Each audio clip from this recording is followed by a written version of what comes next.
नमस्कार विद्यार्थी मित्रांनो, आपण आधुनिक भारताच्या इतिहासामधील कर्नाटक बद्दलची जी युद्ध आहेत तर त्याबद्दलची माहिती आपण पाहूया।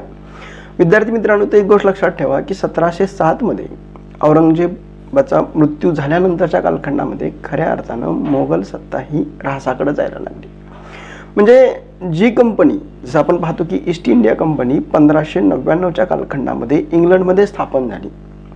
ही इंग्लंडमध्ये स्थापन झालेली कंपनी 31 डिसेंबर 1600च्या कालखंडामध्ये एलिझाबेथ पहिली हिनं पूर्वेकडे व्यापार करण्यासाठीचा परवाना 15 वर्षासाठी दिला। राजा जेम्स पहिला यांनी या कंपनीला अमर्यादित कालावधीसाठी म्हणून त्याला मक्ता दिला होता। पुढे ज्यावेळेस ही ईस्ट इंडिया कंपनी 1608च्या कालखंडामध्ये भारतामध्ये आली आणि जहांगीरला भेटली, परंतु तिथं मात्र त्यांना सुरतमध्ये वखार स्थापन करता आली नाही। तोपर्यंत त्यांनी मसुलीपट्टणम मध्ये 1611 मध्ये वखार स्थापन केली होती। दुसरे ज्यावेळेस आपण पाहतो 1664च्या फ्रेंच ईस्ट इंडिया कंपनी ही कोलबर्टच्या नेतृत्वाखाली फ्रान्समध्ये स्थापन झाली। या कंपन्या ज्यावेळेस भारतामध्ये आल्या आणि भारतामध्ये येत असताना त्यांचा एकच उद्देश होता, तो म्हणजे व्यापार करणं। आणि व्यापार करत असतानाच्याच कालखंडामध्ये त्यांनी राजकारणांमध्ये प्रवेश केला। राजकारणामध्ये प्रवेश करण्याचं जे मूळ कारण जर आपण पाहिलं तर दक्षिण भारतामधील जे सुभेदार आहेत तर हे या कंपन्याचं संरक्षण करण्यासाठी असमर्थ ठरले, तेव्हा या कंपन्यांनी स्वतःच्या संरक्षणासाठीचं शस्त्र त्यांनी हातामध्ये उचललं। विद्यार्थी मित्रांनो, या दोन्ही कंपन्यांचा उद्देश हा मात्र काय होता की व्यापारामधून जास्तीत जास्त फायदा मिळवणं। परंतु हे तेव्हा शक्य आहे ज्यावेळी स्पर्धक कंपनी आपल्या मार्गातून दूर होऊन खऱ्या अर्थाने एकाधिकार प्रस्थापित करेल।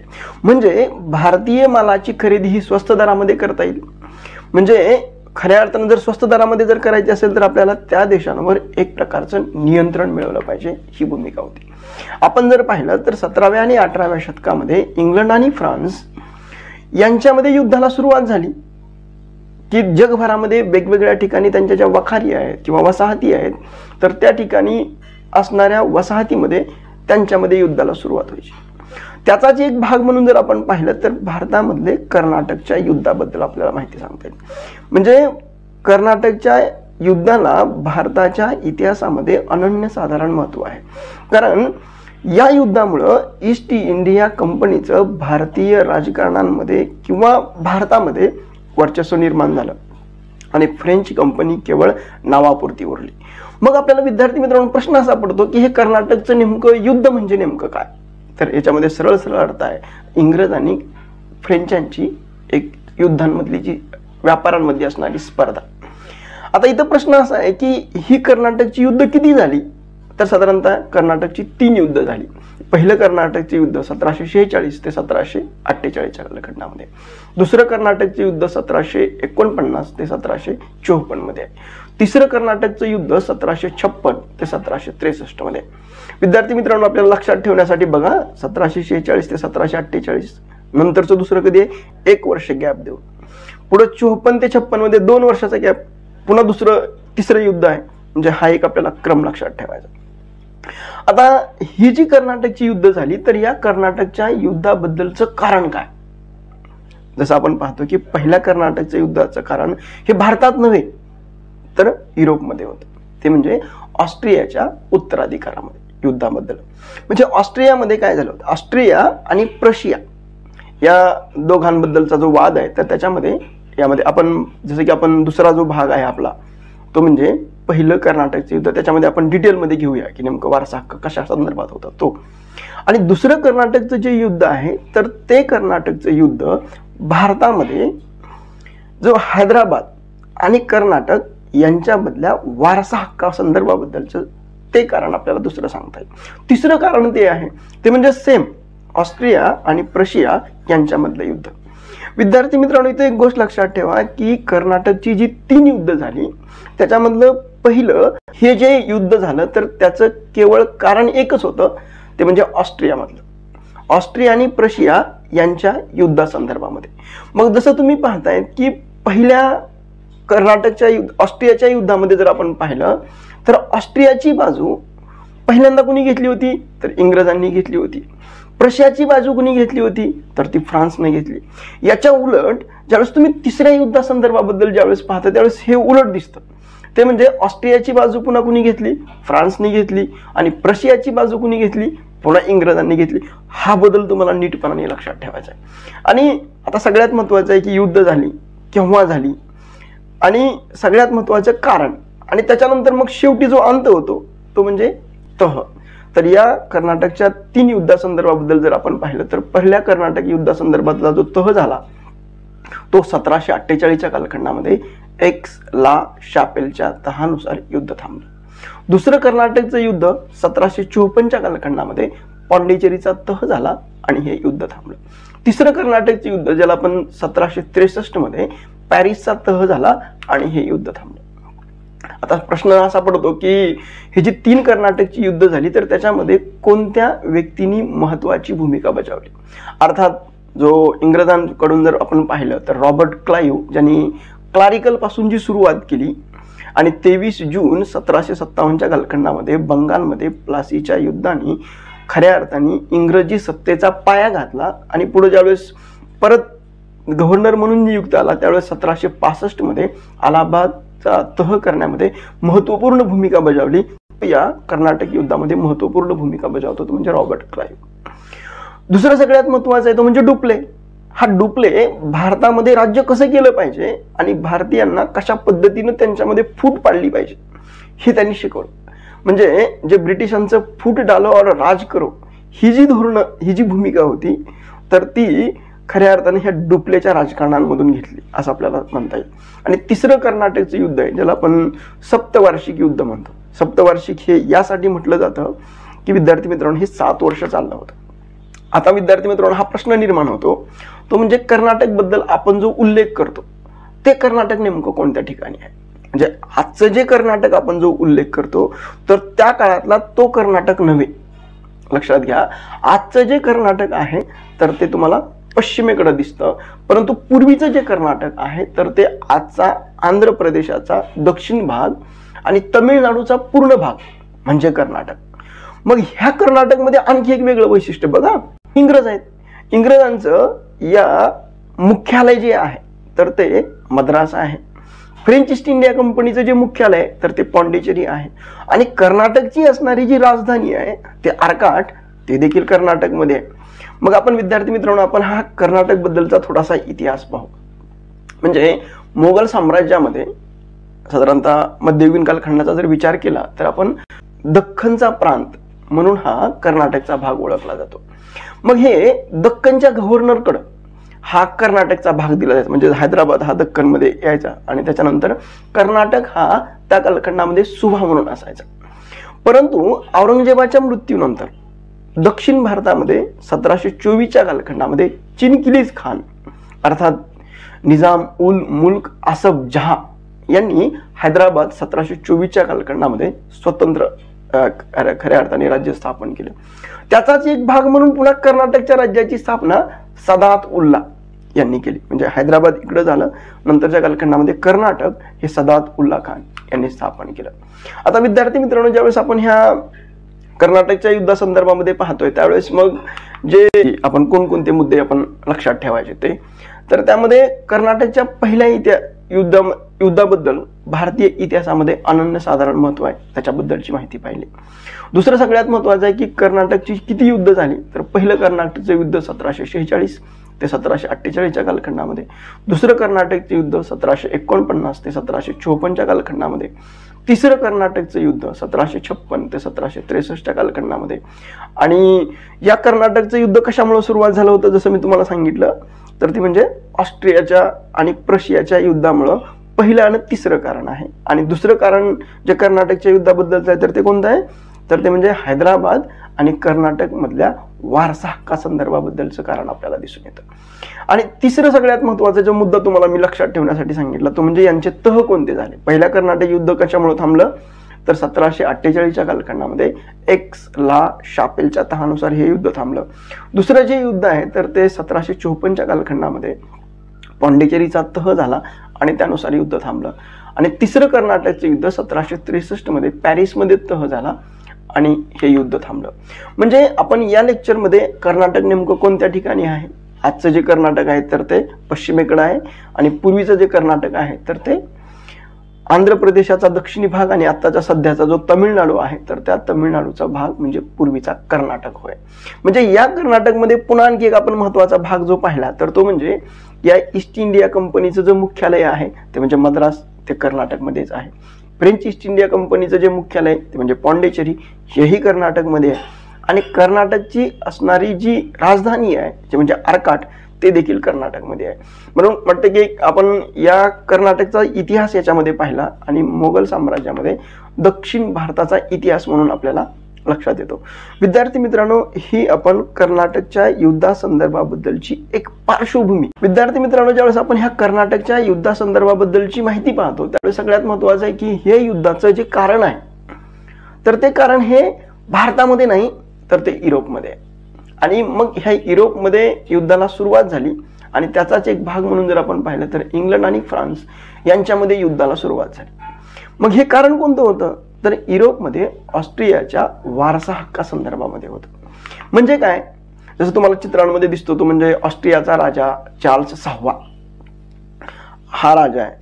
त्याची 16वी संतान जी मारिया थेरेसा ही त्याची मुलगी आहे. आणि हा जो प्रशियाचा राजा जो आहे तर तो म्हणजे फेडरिक द्वितीय.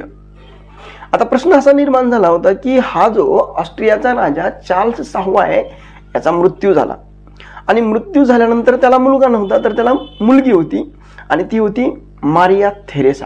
केल्यानंतर त्या कालखंडामध्ये या प्रशियाची बाजू ही फ्रेंचांनी घेतली आणि फ्रेंचांनी घेतल्यानंतर त्या कालखंडामध्ये ऑस्ट्रियाची असणारी जी राजकन्या आहे ती म्हणजे मारिया थेरेसा हिने इंग्लंडची मदत मागितली आणि खऱ्या अर्थानं 1742च्या कालखंडामध्ये इंग्लंड आणि फ्रेंच यांच्यामध्ये युद्धाला सुरुवात झाली. आता प्रश्न काय झाला विद्यार्थी मित्रांनो, लक्षात ठेवा की इंग्रज आहेत किंवा फ्रेंच आहेत यांनी त्यांच्या कंपन्यांना हा संदेश दिला होता, म्हणजे कंपन्यांनी मूळ आदेश असा दिला होता की त्यांच्या वसाहतीमध्ये युद्धाला सुरुवात करू नये. परंतु आपल्या मूळ देशाच्या आदेशाविरुद्ध भारतामधील इंग्रज आणि फ्रेंचांनी 1746 मध्ये संघर्षाला सुरुवात केली. त्याचाच एक भाग जर आपण पाहिलं तर बार्नेटच्या नेतृत्वामध्ये इंग्रजांच्या आर्मरांनी फ्रेंचांची 2 जहाजं पकडली. त्यावेळी फ्रेंच गव्हर्नर डुप्ले हा कर्नाटकचा गव्हर्नर होता आणि त्याच कालखंडामध्ये या डुप्लेनी ज्यावेळेस त्याची 2 जहाजं पकडली त्यावेळेस न्याय मागण्यासाठी म्हणून तो कुणाकडे गेला, अर्थात तो अनवरुद्दीनकडे गेला. आणि त्यांनी असं डुप्लेनं अनवरुद्दीनला आश्वासन दिलं की हे जे इंग्रज आहेत यांनी आमची जहाजं लुटलेली आहेत तर मी काय करतो तर हा जो इंग्रजांकडचा जो मद्रास आहे तर तो मद्रास जिंकून मी अनवरुद्दीनला देतो अशा आणि त्यांना एकदाचा धडा शिकवतो असं आश्वासन त्या कालखंडामध्ये अनवरुद्दीनला दिलं. परंतु अनवरुद्दीननं मदत करण्याचं नाकारलं. आता प्रश्न असा होता की त्यावेळी भारतातला जो गव्हर्नर डुप्ले आहे या डुप्लेला मग आता इंग्रजांना धडा शिकवायचा होता. याचाच एक भाग म्हणून जर आपण पाहिलं तर फ्रेंचांच्या 2 ठिकाणी वसाहती होत्या. एक म्हणजे भारतात वसाहती आहे त्याचा गव्हर्नर हा डुप्ले आहे आणि दुसरी वसाहत जी जगाच्या नकाशामध्ये तुम्हाला आता सध्या दिसते ती म्हणजे हा जो मॉरिशसचा भाग. या मॉरिशसचा जो गव्हर्नर आहे जो फ्रेंचांचा तो होता ला बोर्डेने. याला मदत मागितली. याला मदत मागितल्यानंतर तो 3000 सैनिकांसह ला बोर्डेने कोरोमंडल तटाकडे निघाला. वाटेमध्ये त्यांनी इंग्रज आरमार जे आहे तर त्याचा पराभव केला आणि फ्रेंचांना जल आणि थल या दोन्ही मार्गांमध्ये त्यांनी पराभव केला इंग्रजांचा. परिणामी असं झालं की या मद्रासचा जो भाग आहे तर या मद्रासच्या भागाला त्यांनी घेरलं आणि 21 सप्टेंबर 1746 मध्ये शेवटी मद्रासनी आत्मसमर्पण केलं. विद्यार्थी मित्रांनो, इथं गोष्ट लक्षात ठेवा की या युद्ध कैद्यांमध्ये रॉबर्ट क्लाइव्ह देखील होता. परंतु लॉ बोर्डेनेचा विचार मात्र वेगळा होता. त्यांना असा विचार केला की आपण इंग्रजांचा आता मद्रास जिंकलाय पण यांना जर परत द्यायचं असेल तर मग आपण त्यांच्याकडून काय केलं पाहिजे, खंडणी घेतली पाहिजे. परंतु हा लॉ बोर्डेनेचा विचार आहे. डुप्लेचा मात्र तशा पद्धतीचा नव्हता. डुप्ले मात्र या गोष्टीला विरोध करत होता. शेवटी लॉ बोर्डेने काय केलं, 40,000 पाऊंड रकमेच्या बदल्यामध्ये ला बोर्डेने मद्रासचा ताबा हा सोडून दिला आणि मद्रास हा इंग्रजांना देऊन टाकला आणि तो मॉरिशसला निघून गेला. डुप्लेला हे मान्य नव्हतं आणि म्हणून डुप्लेने काय केलं, मद्रास पुन्हा जिंकून घेतला आणि डुप्लेनी पॉंडिचेरी पासून केवळ 18 मैल दक्षिणेला असलेला सेंट डेव्हिड किल्ला मात्र त्याला जिंकता आला नाही. आणि इंग्रजांना देखील फ्रेंचांचं असणारे जी वखार आहे ती म्हणजे पॉंडिचेरी जे मुख्यालय आहे तर तेही जिंकण्यात त्यांना यश आलं नाही, त्यामध्ये त्यांना अपयश आलं. आता प्रश्न असा झाला की इंग्रजांपुढे द्विधानी परिस्थिती निर्माण झाली. म्हणजे 40,000 पाऊंड हे आपण कोणाला दिले, ला बोर्डेनीला दिले.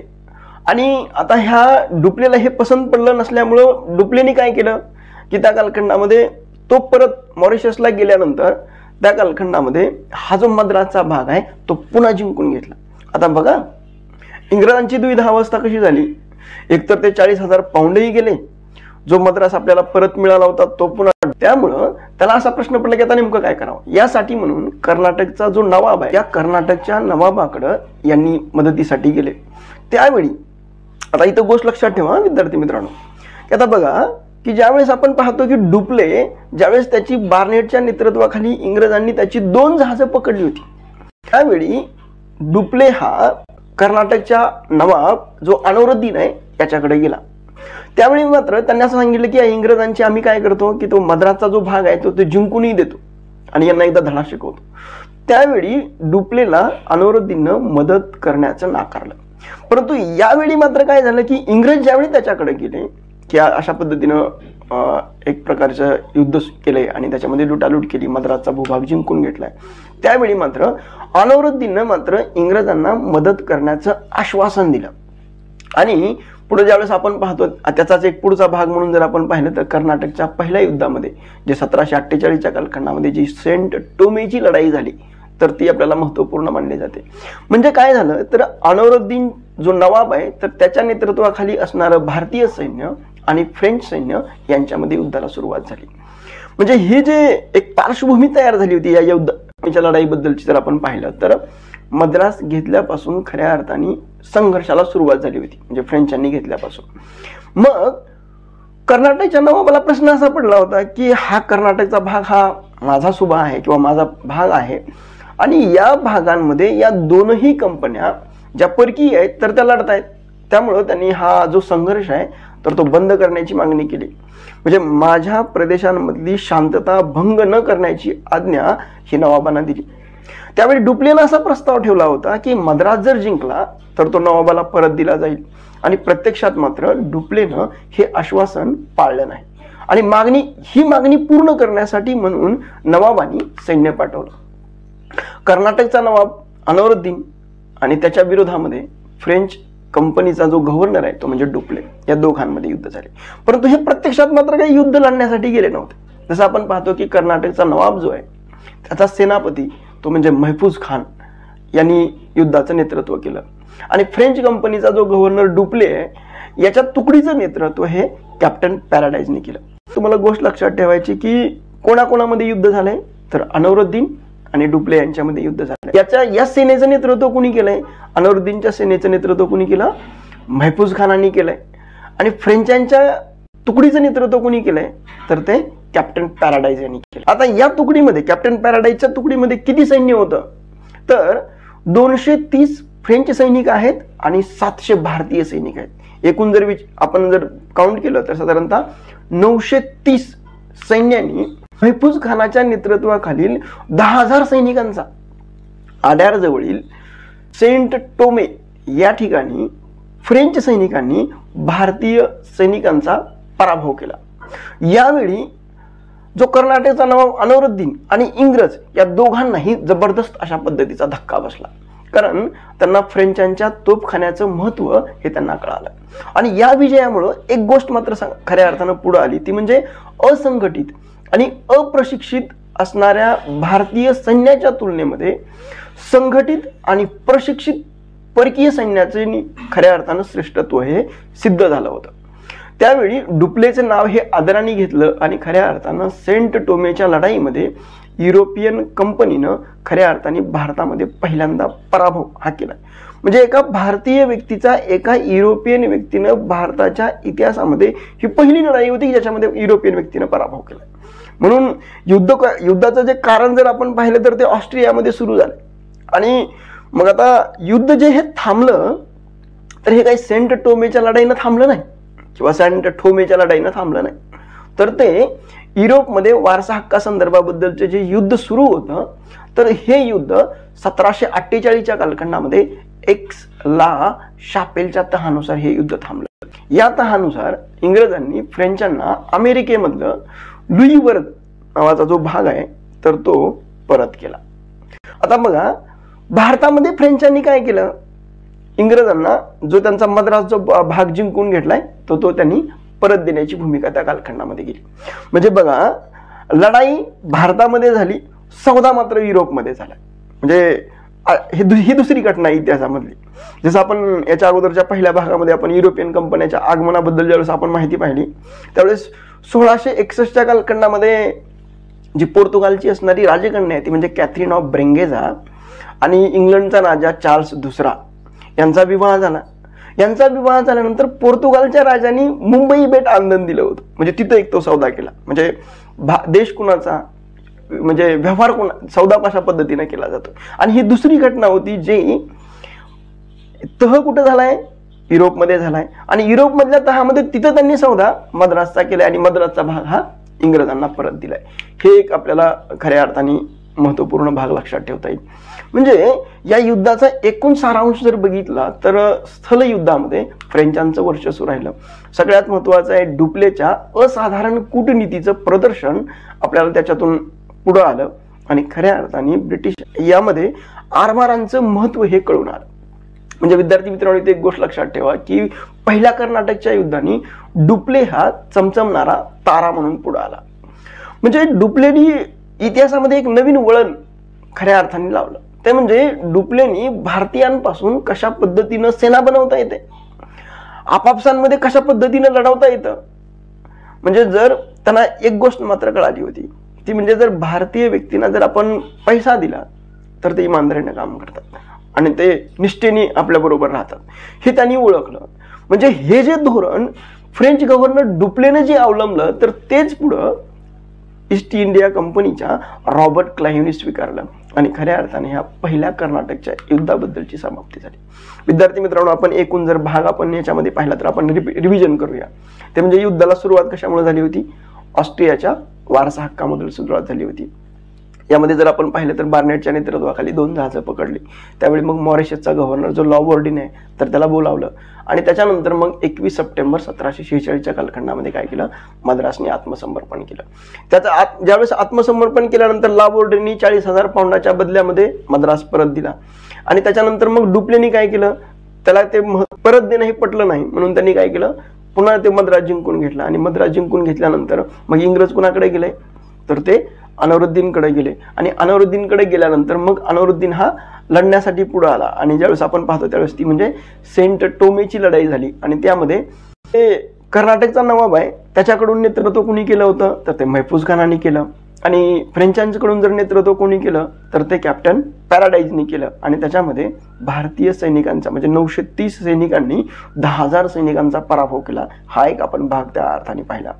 आणि मग पुढे ज्यावेळेस आपण पाहतो त्यावेळेस याच्यामधूनच पुढं जो एक्स ला शापेलचा जो तह झाला आणि त्यानुसार युद्ध हे थांबलं. अमेरिकेमधलं लुडवर्ग जे भाग आहे तर तो फ्रेंचांना दिला आणि भारतामधलं मद्रास हे ब्रिटिशांना दिलं. ते दुसरं कर्नाटकचं युद्ध आहे तर ते म्हणजे 1749 ते 1754च्या कालखंडाबद्दलचं, या संदर्भाबद्दलची आपण माहिती पाहूया. विद्यार्थी मित्रांनो, जसं आपण पाहिलं की पहिल्या कर्नाटकच्या युद्धामध्ये जे यश डुप्लेला मिळालं त्यावेळी त्याची जी असणारी राजकीय महत्वाकांक्षा आहे तर ती अधिक जागृत झाली आणि मग तो भारतीय राजांमध्ये सुरू असलेल्या भांडणांमध्ये डुप्ले हा भाग घ्यायला लागला आणि त्याच्यातून आपला एक राजकीय प्रभाव वाढवण्याचा निर्णय हा डुप्लेने घेतला. म्हणजे या स्थितीचं वर्णन करत असताना जो मॅस्लेन नावाचा जो इतिहासकार आहे तो असं म्हणतो की महत्वाकांक्षा जागृत होऊ लागले, परस्पर द्वेष वाढू लागले, युरोपियनांना शांततेचं देणं घेणं काही नव्हतं, आकांक्षापूर्तीसाठी संधी ही दार ठोठावत होती.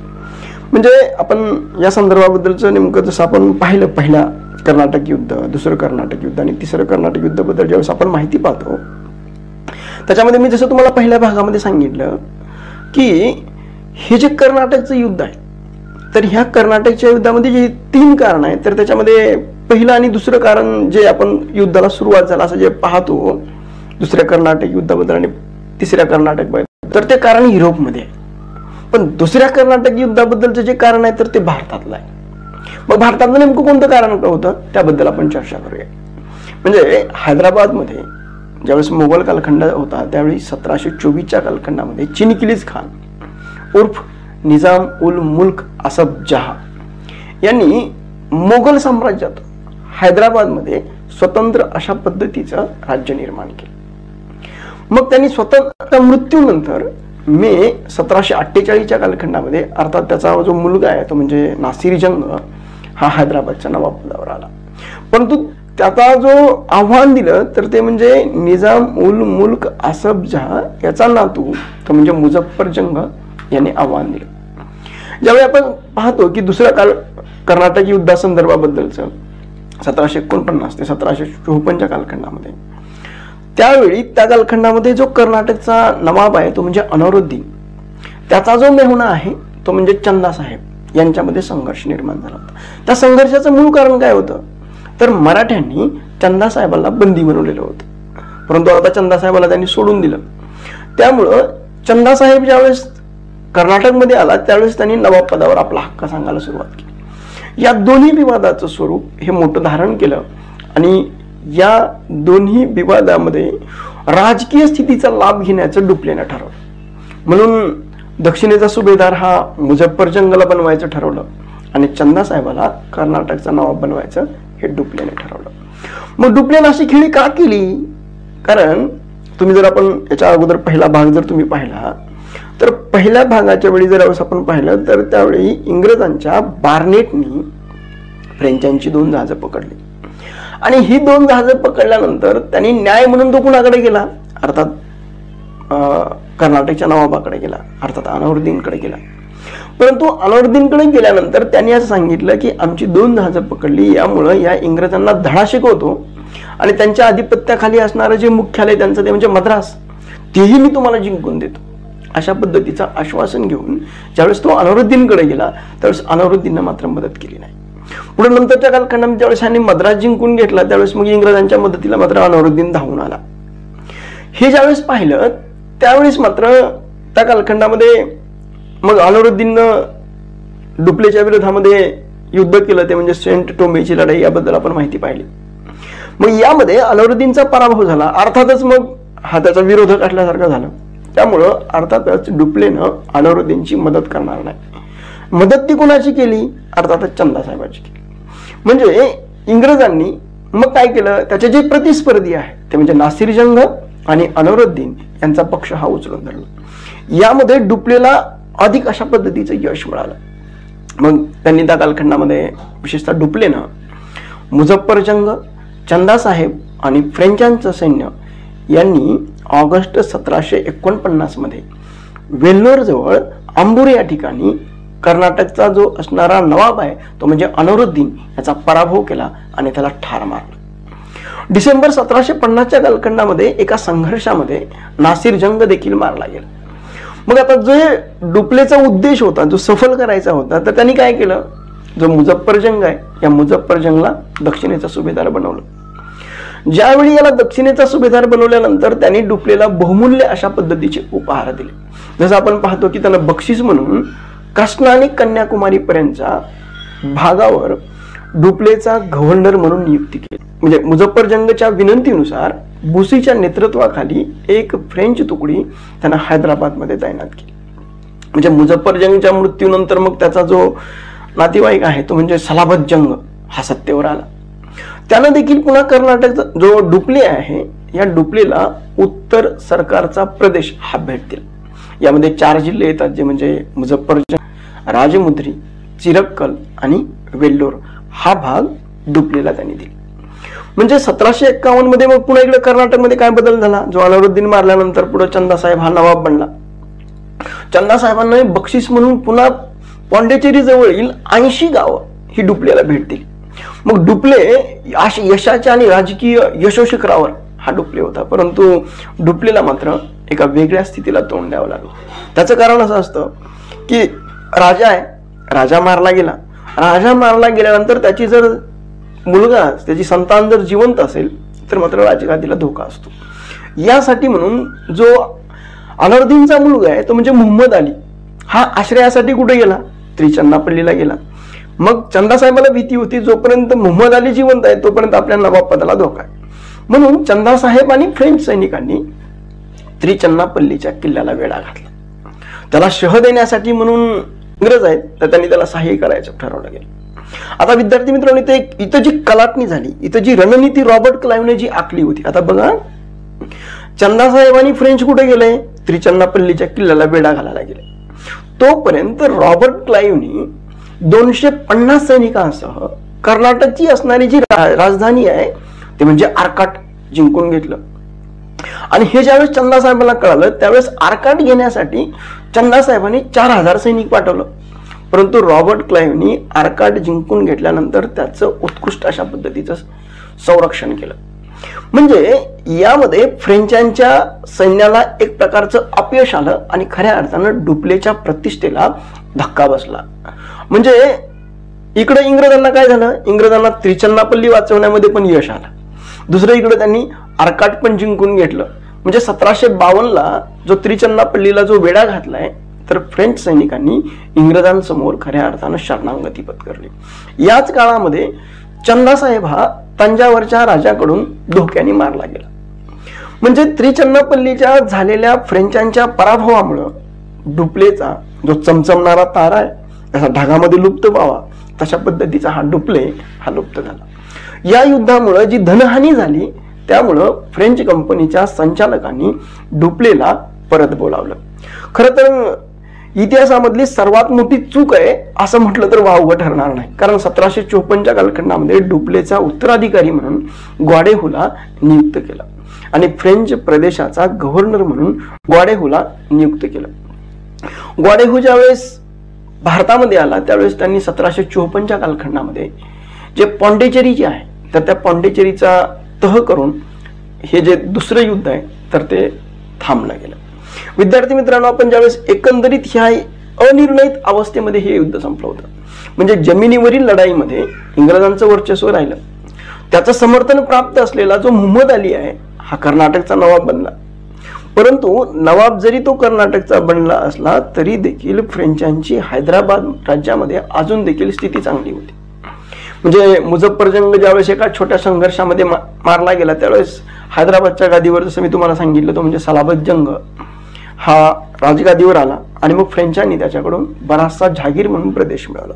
म्हणजे डुप्लेने 30 लाख रुपये वार्षिक उत्पन्नाचा उत्तर सरकारचा प्रदेश, जसे त्याच्यामध्ये 4 जिल्हे येतात, मुझफ्फरनगर, राजमुद्री, चिरक्कर आणि वेल्लोर हे फ्रेंच कंपनीला देण्यात आले. म्हणजे एकूणच दुसऱ्या कर्नाटक युद्धामध्ये फ्रेंचांची पिछेहाट झाली आणि इंग्रजांची स्थिती ही खऱ्या अर्थानं सुदृढ झाली. विद्यार्थी मित्रांनो, हा आपल्याला इथपर्यंत एक दुसऱ्या कर्नाटक युद्धाबद्दलची माहिती पाहता येईल. आपण साधारणतः आता एक 3 भाग पाहिले. जसं की पहिल्या भागामध्ये आपण कर्नाटकच्या युद्धाबद्दलची पार्श्वभूमी पाहिली, दुसऱ्या भागामध्ये आपण कर्नाटकच्या पहिल्या युद्धाबद्दलची माहिती पाहिली आणि तिसऱ्या भागामध्ये आपण कर्नाटकच्या दुसऱ्या युद्धाबद्दलची माहिती पाहिली. आपण या भागांमध्ये तिसऱ्या कर्नाटक युद्ध जे झालं तर त्याबद्दलची माहिती पाहूया. विद्यार्थी मित्रांनो, हे तिसरं कर्नाटकचं युद्ध 1756 ते 1763च्या काळामध्ये झालं, म्हणून याला सप्तवार्षिक युद्ध असं म्हटलं जातं. हे तिसरं कर्नाटक युद्धाचं जे कारण आहे तर जसं मी तुम्हाला सांगितलं की पहिलं आणि तिसरं कारण हे कुठे आहे? युरोपमध्ये आहे आणि दुसरं कारण जे आहे तर ते भारतामध्ये होतं. मग आता इथं काय झालं की युद्धाला ज्यावेळेस यादवी युद्धाला सुरुवात झाली, पहिल्या युद्धाच्या वेळी प्रशाची बाजू ही फ्रेंचांनी घेतली होती आणि इंग्लंडनं ऑस्ट्रियाची बाजू घेतली होती. आता ज्यावेळेस ज्यावेळेस युद्ध सुरू झालंय त्यावेळेस मात्र इंग्लंडनं कोणाची बाजू घेतली? प्रशाची घेतली आणि फ्रेंचांनी उलट कोणाची बाजू घेतली? ऑस्ट्रियाची घेतली. आणि पुढं 1756 ते 1763च्या कालखंडामध्ये इंग्लंडमध्ये या यादवी युद्धाला सुरुवात झाली आणि हे साधारणतः 7 वर्ष चाललं, याला सप्तवार्षिक युद्ध म्हटलं जातं. त्याचे पडसाद हे भारतामध्ये उमटले आणि इंग्रज आणि फ्रेंच यांच्या संघर्षाला सुरुवात झाली.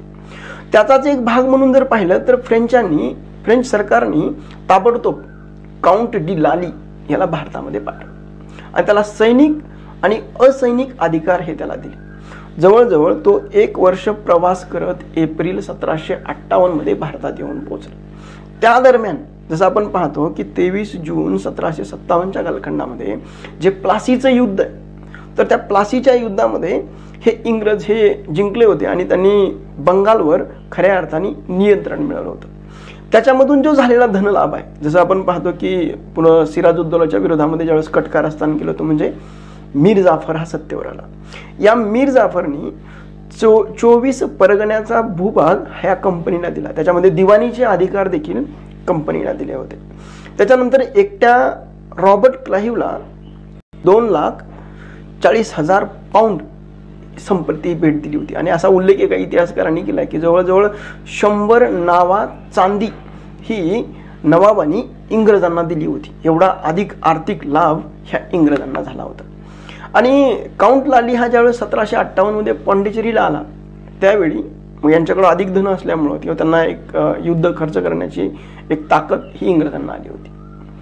काउंट डी डाली 1758 ज्यावेळेस पॉंडिचेरी जवळील सेंट डेव्हिड किल्ला इंग्रजांचा जो आहे तो जिंकून घेतला.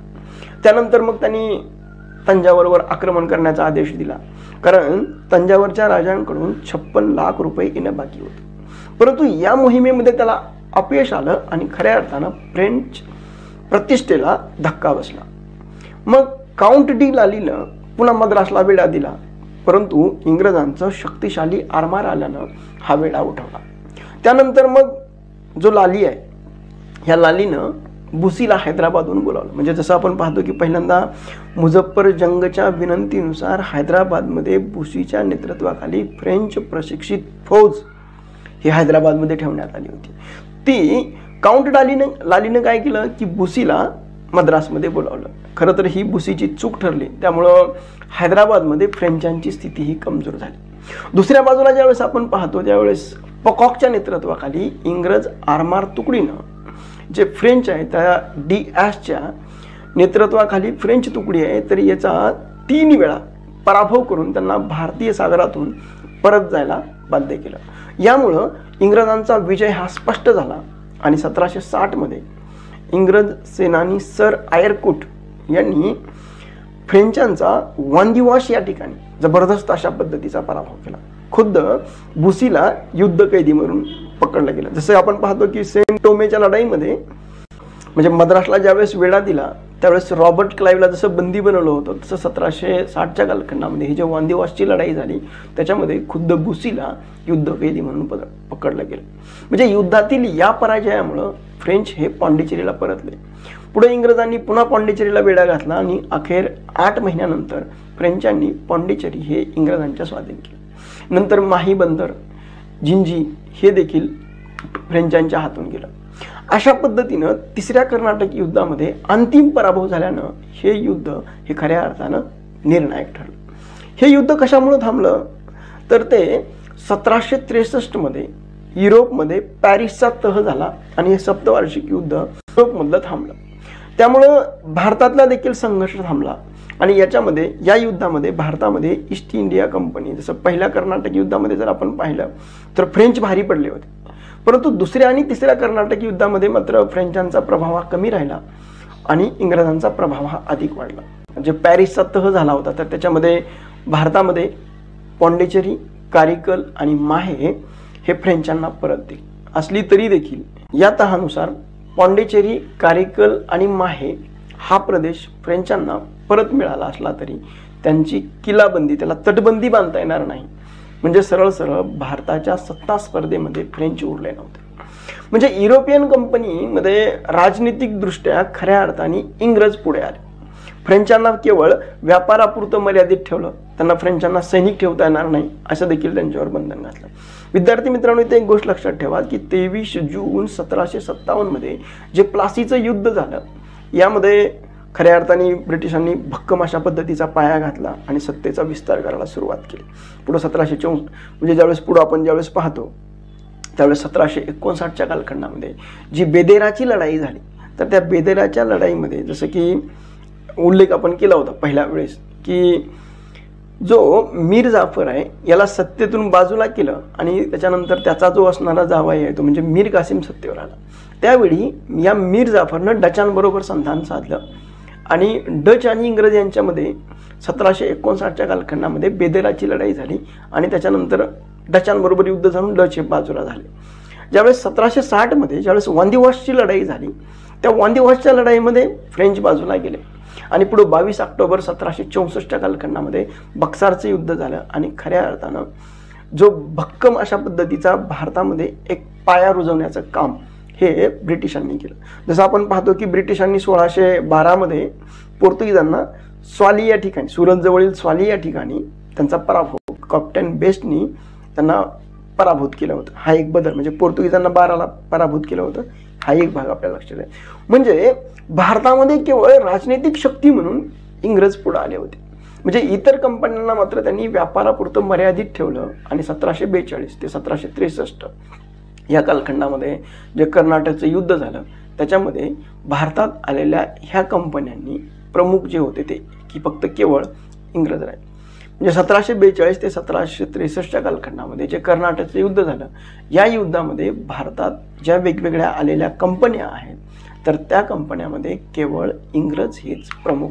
शेवटचा भाग आहे तर त्याच्यामध्ये आपण फ्रेंचांच्या पराभवाची कारणं पाहू. तर त्याच्यामधलं जे पहिलं कारण आहे तर ते म्हणजे फ्रेंचांची युरोपमध्ये असणारी महत्त्वाकांक्षा. ज्यावेळेस जसं आपण पाहतो की 18व्या शतकामध्ये फ्रेंच सम्राटांनी युरोपमध्ये मात्र महत्त्वाकांक्षा वाढवली होती. त्यामुळं त्यांच्या साधनसामुग्रीवर खऱ्या अर्थाने भर पडायला लागला. त्यांनी आपल्या सत्तेचा विस्तार करण्यासाठी म्हणून त्यांनी युरोपमध्ये अर्थात बेल्जियम, जर्मनी, इटाली या राष्ट्रामध्ये खऱ्या अर्थानं सत्तेचा विस्तार करायला सुरू केला आणि यामुळं या देशांबरोबर युद्ध झालं. वास्तविक जर पाहिलं तर या देशाच्या तुलनेमध्ये त्यांच्या आधिपत्याखाली असणारा भारत आणि उत्तर अमेरिकेमधला जो प्रदेश आहे तर तो अधिक होता. परंतु फ्रेंच सम्राटांनी भारत आणि उत्तर अमेरिकेमध्ये लक्ष देण्याऐवजी त्यांनी युरोपमध्ये अधिक रुची दाखवली. परिणामी त्यांना भारत आणि उत्तर अमेरिकेमधील जे प्रदेश आहेत तर त्यामधून खऱ्या अर्थानं मुकावं लागलं. म्हणजे त्यामुळं त्या तुलनेमध्ये युरोपात देखील त्यांना कमी प्रदेश मिळाला. म्हणजे इंग्लंड मात्र या युरोपच्या राजकारणामध्ये मात्र तटस्थ होतं. त्याला युरोपमध्ये राज्यविस्तार करायची आकांक्षा नव्हती. म्हणजे युरोपमध्ये सत्ता संतुलन राहावं, बॅलन्स ऑफ पॉवर म्हणून इंग्लंडची भूमिका. त्यामुळं युरोपच्या बाहेर त्यांनी वसाहती निर्माण करण्यावर ईस्ट इंडिया कंपनीनं किंवा अर्थात इंग्रजांनी हे लक्ष केंद्रित केलं. त्यामुळं युरोपच्या बाहेर त्यांनी वसाहती निर्माण केल्या आणि त्याच्यामध्ये त्यांना यशही आलं. म्हणजे त्यांनी उत्तर अमेरिकेमध्ये आणि भारतामध्ये फ्रान्सवर खऱ्या अर्थानं मात केली. म्हणजे हे एक पहिलं वैशिष्ट्य आपल्याला सांगता येईल पराभवाचं. दुसरं आहे दोन्ही देशांमधला असणारा प्रशासकीय फरक. म्हणजे आपल्याच देशाच्या पराभवाला फ्रेंच इतिहासकारांनी आपल्याच दोषपूर्ण शासन पद्धतीला खऱ्या अर्थानं जबाबदार धरलं. म्हणजे फ्रेंच सम्राट हे राजेशाही घराणं होतं, त्यामुळं ते पूर्णतः सम्राटाच्या व्यक्तिमत्वावरच अवलंबून होतं. जसं आपण पाहतो की 14वा लुई आहे, याच्या कालखंडामध्ये फ्रेंचांच्या प्रशासनाचे दोष दिसायला लागले होते. त्याच्याच कारकिर्दीमध्ये आणि युद्धांमुळं आर्थिक स्थितीही बिघडली होती. परंतु 14व्या लुईच्या मृत्यूनंतर 15वा जो लुई आलाय तर त्यांनी मौजमस्तीपायी खऱ्या अर्थाने फ्रेंचांचा जो खजिना आहे तर तो उधळून टाकला. त्यावेळी आपण ज्यावेळेस इंग्लंडची तुलना करतो त्यावेळेस तिथं जागरूक अल्पतंत्र अशा पद्धतीचं शासन होतं. विंग पक्षाच्या नेतृत्वाखाली इंग्लंडमध्ये सुव्यवस्थित घटनात्मक शासन पद्धती ही अस्तित्वात यायला लागली होती. म्हणजे गणराज्य, राजेशाही गणतंत्र पद्धती ही नावारूपाला यायला लागली होती. त्यामुळे इंग्लंड हा दिवसेंदिवस राजेशाही शक्तिशाली बनायला लागली. म्हणून अल्फ्रेड लॉयल नावाचा जो इतिहासकार आहे तर तो असं म्हणतो की डुप्लेचं परत जाणं, लाबोर्डेनेचं भारतात येणं, डी ॲशच्या चुका किंवा काउंट लालीचा अतिउत्साह यापेक्षाही 15व्या लुईची चुकीची नीती ही फ्रेंचांच्या पराभवाला कारणीभूत होती. दुसरं सर्वात महत्त्वाचं जे कारण होतं ते म्हणजे अकार्यक्षम मंत्री हे फ्रान्सच्या अपयशाला जबाबदार आहे. सर्वात महत्त्वाचं जे पुढचं कारण आहे ते म्हणजे दोन्हीही कंपन्यांची संघटन भिन्नता. विद्यार्थी मित्रांनो, जसं की फ्रेंच ईस्ट इंडिया कंपनी आहे तर ते फ्रेंच सरकारचा एक विभागच होता. म्हणजे कंपनीच्या एकूण भाग भांडवलापैकी 60% भाग भांडवल हे राजाचं होतं. त्यामुळं कंपनीचे जे संचालक सरकारतर्फे जे नियुक्त केले जात होते तर या संचालकांना कंपनीच्या भरभराटीबद्दल कोणत्याही पद्धतीची रुची नव्हती. त्यामुळं कंपनीचा लाभांश देणं ही सरकारची जबाबदारी होती. जसं आपण पाहतो की 1725 ते 1765 या 40 वर्षाच्या कालखंडामध्ये कंपनीच्या भागधारकांची एकही बैठक झाली नाही. याच्यावरून त्यांच्या कार्याबद्दलची उदासीनता ही आपल्याला दिसून येते. म्हणजे कंपनीचा कारभार हा सरकार चालवत होतं. परिणामी कंपनीची आर्थिक स्थिती ही बिघडत गेली. एक वेळ तर अशी आली की कंपनीचे अधिकार सेंट मालोच्या व्यापाऱ्यांना द्यावे लागले. याच्यामध्ये तर म्हणजे 1721 ते 1740 या 40 वर्षाच्या काळामध्ये कंपनीचा व्यापार हा उधारीनं आणलेल्या पैशावर चालत होता. म्हणजे कंपनीला वेळोवेळी मदत करणं. परंतु खरं तर तंबाखूच्या एकाधिकारामुळं आणि लॉटरीच्या साह्यामुळं खऱ्या अर्थाने ही कंपनी तग धरून होती. अशी कंपनी जी डुप्लेच्या महत्वाकांक्षेची युद्धाची परिपूर्ती करणं हे शक्य नव्हतं. आपण जर पाहिलं तर त्या तुलनेमध्ये ईस्ट इंडिया कंपनीची स्थिती मात्र वेगळी आहे. ती एक खाजगी कंपनी आहे आणि कंपनीच्या कारभारामध्ये विशेष अशा पद्धतीचा हस्तक्षेप नव्हता. म्हणजे कंपनीच्या उत्कर्षामध्ये आणि प्रशासनामध्ये देखील रुची हे सरकार दाखवत नव्हतं. त्यामुळं आर्थिक स्थिती भक्कम होती. व्यापार आणि व्यापार पद्धती चांगली होती. त्यामुळं कंपनीचे संचालक देखील हे याला महत्त्व देत होते. ती व्यापार आणि नंतर राजकारण असं धोरण होतं. म्हणजे युद्धासाठी आवश्यक असलेला पैसा हा या कंपनीनं स्वबळावर मिळवला होता. म्हणजे तुलनात्मक दृष्ट्या जर आपण पाहिलं तर 1736 ते 1765 या कालावधीमध्ये फ्रेंच कंपनीनं 114.5 लक्ष पाऊंड हा माल विकला. त्या तुलनेमध्ये ईस्ट इंडिया कंपनीचं जर पाहिलं तर 412 लक्ष पाऊंड हा माल विकला होता.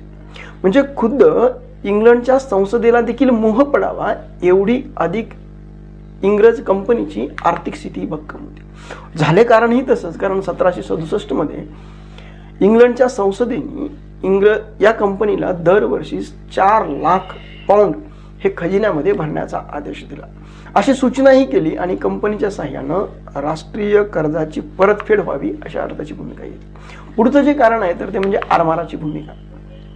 कर्नाटकच्या युद्धाने एक मात्र गोष्ट स्पष्ट केली होती, ती म्हणजे कोणत्याही कंपनीचा उदयानी असतं केवळ तो आरमाराच्या शक्तीवर अवलंबून आहे. म्हणजे युद्ध सुरू झाल्यानंतर 1746 मध्ये फ्रेंच कंपनीला पहिल्यांदा सागरावर आणि नंतर जमिनीवर यश मिळालं. अर्थातच त्यावेळी इंग्रजांचं आरमार निष्क्रिय होतं, तोपर्यंत डुप्लेला यश मिळालं. परंतु सप्तवार्षिक युद्धामध्ये मात्र इंग्रजांचं आरमार हे एकदम अचानक पद्धतीनं सक्रिय झालं. त्यामुळं काउंट लालीला डुप्ले एवढं यश मिळालं नाही. त्यामुळं डी.एशला भारतीय सागरांमधून परत जावं लागलं आणि इंग्रजांचा मार्ग खऱ्या अर्थाने मोकळा झाला आणि त्यांच्या यशाबद्दल कोणत्याही प्रकारची शंका राहिली नाही. म्हणून वॉल्टेर असं म्हणतो की सप्तवर्षीय युद्धामध्ये म्हणजे फ्रेंचांजवळ एकही जहाज नव्हतं. कारण ऑस्ट्रियाच्या उत्तराधिकार युद्धामध्ये फ्रेंच आरमार हे पूर्णतः उद्ध्वस्त झालं. एवढंच नाही तर मुंबईहून कलकत्त्याला जलमार्गाने लष्कर येऊन जाणं हे सुलभ झालं आणि फ्रेंच हे कर्नाटकात इतरांशी मात्र संपर्क त्या अर्थाने राहिला नाही. म्हणजे फ्रेंच आरमारांनी आपलं श्रेष्ठत्व एवढं अधिक सिद्ध इंग्रज आरमारांनी आपलं श्रेष्ठत्व एवढं अधिक सिद्ध केलं की इतर कारणं नसली तरी फ्रेंच इंग्रजांना पराभूत करणं हे अटळ होतं. त्याच्यानंतर सगळ्यात महत्त्वाचा जो पॉईंट आहे तो म्हणजे बंगालमधील इंग्रज सफलतेचा प्रभाव. म्हणजे इंग्रजांना बंगालमध्ये जे मिळालेलं यश आहे त्यामुळे इंग्रजांची एक प्रतिष्ठा वाढली. जसं 23 जून 1757च्या कालखंडामध्ये प्लासीचं युद्ध झालं. 1759च्या कालखंडामध्ये बेदेराची लढाई झाली, डचांचा पराभव केला. पुढं 1764च्या कालखंडामध्ये बक्सारचं युद्ध झालं आणि 1765च्या कालखंडामध्ये अलाहाबादचा तह झाला. यामुळं बंगाल, बिहार आणि ओरिसा हा इंग्रजांच्या आधिपत्याखाली आला. त्यामुळं इंग्रजांची प्रतिष्ठा वाढली आणि अधिक धनलाभ हा त्यांना झाला. जी जनशक्ती आहे, जी मॅन पॉवर आहे तर ती देखील त्यांना प्राप्त झाली. जो फ्रेंच सेनानी त्या कालखंडामधला काउंट लाली आहे याला वेतन देण्याची चिंता होती. त्यावेळी इंग्रज बंगालमधून कर्नाटकमध्ये संपत्ती पुरवत होते. म्हणजे डुप्ले आणि लालीला जी महत्वाकांक्षा साकार करण्यासाठीचा जो पैसा आहे तो दक्षिणेमध्ये नव्हता. तर उत्तर सरकार प्रदेशामधून भुसी फक्त केवळ 1.5 लाख रुपये फक्त पाठवू शकला. म्हणजे आर्थिक स्थिती इंग्रजांची भक्कम असणं किती महत्त्वाचं होतं. म्हणजे आरमाराचं श्रेष्ठत्व, गंगेच्या खोऱ्यातील आर्थिक सुबत्तेचं स्वामी असलेल्या इंग्रजांना मात्र डुप्ले किंवा बुसी दोघेही पराभूत करू शकले नाहीत. त्याचं कारण असो की मेरिएट नावाचा जो इतिहासकार आहे तो असं म्हणतो, भारताच्या यशाची किल्ली मद्रासमध्ये शोधण्याचा निष्फळ प्रयत्न केला जो रॉबर्ट क्लाइव्हनी बंगालमध्ये ती शोधून काढली. हा एक भाग आपल्याला म्हणजे या पद्धतीचे आपल्याला एक फ्रेंचांच्या पराभवाबद्दलची कारणं कोणकोणती आहेत याबद्दल माहिती पाहिली.